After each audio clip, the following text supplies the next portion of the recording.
வீடு பேறு. பல ஆண்டுகளுக்கு முன்னால் வட இந்தியாவிலே ராம்லால் என்ற பெயருடைய ஒரு மனிதன் கிராமத்தின் பகுதியில் வசித்து வந்தான். அவன் செய்யாத தவறுகளே கிடையாது. எல்லா விதமான குற்றம் குறைகளும் நிரம்பியவனாக இருந்தான். ஆனால் ஒரு இறை அனுபவம் பெற்ற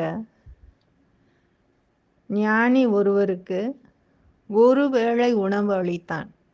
அது அவனுடைய மிகப்பெரிய சத்கர்மமாக, நல்வினையாக இருந்தது. அவனுக்கு மரணம் சம்பவித்தது.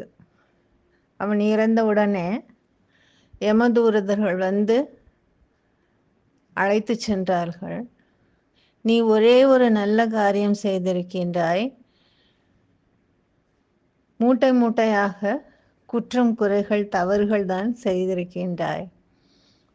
தீவினை பயனை முதலில் அனுபவிக்கப் போகின்றாயா, நரகத்துக்கு போகப் போகின்றாயா, அல்லது அந்த ஒரு நல்ல காரியத்தினுடைய பலனை அனுபவித்து வருகின்றாயா என்று கேட்கின்றார்கள். ராம்லால் யோசித்துவிட்டு, இல்லை, நான் முதலில் நல்வினை பயனை அனுபவித்து விட்டு வருகின்றேன் என்று சொல்லுகின்றான்.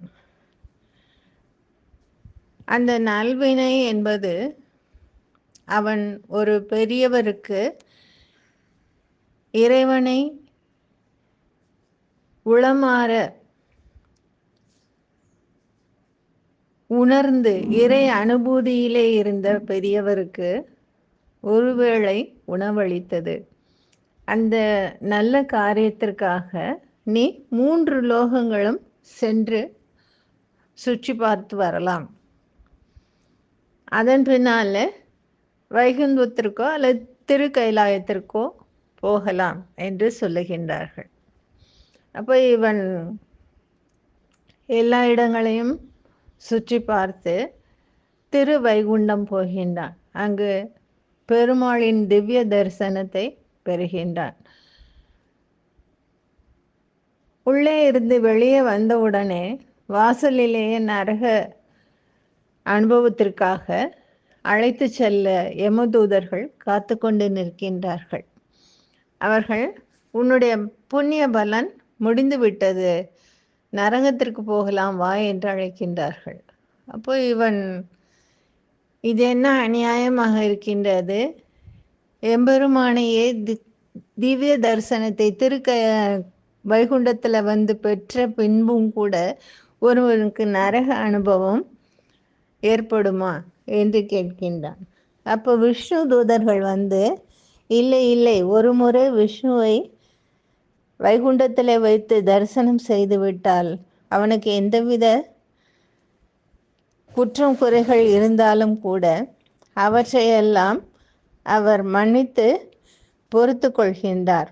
அதனாலே அவன் நித்திய சூரியாக, நித்திய கைங்கரியம் செய்யக்கூடிய இறை அடியவனாக அங்கேயே இருப்பான் என்று வைகுண்டத்திற்கு அழைத்து சென்று விடுகின்றார்கள். இதை திருமூலருடைய ஒரு பாடல் மிக அழகாக எடுத்து சொல்லுகின்றது. அகரம் 1000 அந்தணர்க்கு ஈயிலன், சிகரம் 1000 செய்து முடிக்கில் என், பகரும் ஞானியர் பகலும் உணவிற்கு நிகரில்லை நிச்சயம்தானே. பலராலும் போற்றப்படக்கூடிய ராமகிருஷ்ண பரமஹம்சர், ரமண மகரிஷி, சேஷாத்ரி மகரிஷி, இப்படி பல பெரியவர்கள் இறைவனை தங்கள் அனுபவபூர்வமாக உணர்ந்து இறைவனோடு கலந்து உறவாடக்கூடிய பேறு பெற்ற பெரியவர்கள். அப்படிப்பட்ட ஞானியர்களுக்கு பகல் பொழுதில் ஒரே ஒரு வேளை உணவு கொடுத்தால் அது எதோடு ஒப்பிட முடியாது. 1000 அகரம்ன்றது அக்ரஹார பகுதி. அகரம் 1000 அந்தணர்க்கு ஈல். அந்தணர்களுக்கு நீங்கள் ஆயிரக்கணக்கான குடியிருப்பு பகுதியை கொடுத்தால் என்ன, ஒன்றும் பயனில்லை. சிகரம் ஆயிரம் செய்து முடிக்கிலன். பெரிய சிகரத்தை உடைய கோபுரங்கள், மாட மாளிகை எல்லாம் உடைய நான்மாட கூடல் போல பெரிய பெரிய கோபுரங்கள் உடைய கோயில்களை கட்டினாலும் ஒன்றும் பயனில்லை. அவையெல்லாம் ஞானியருக்கு அளிக்கப்படும் ஒரு வேளை உணவிற்கான பலனுக்கு நிகராகாது நிச்சயம் என்று சொல்லுகின்றார். நான் உறுதியாக இதை அறுதியிட்டு சொல்லுகின்றேன் என்று திருமூலர் கூறுகின்றார்.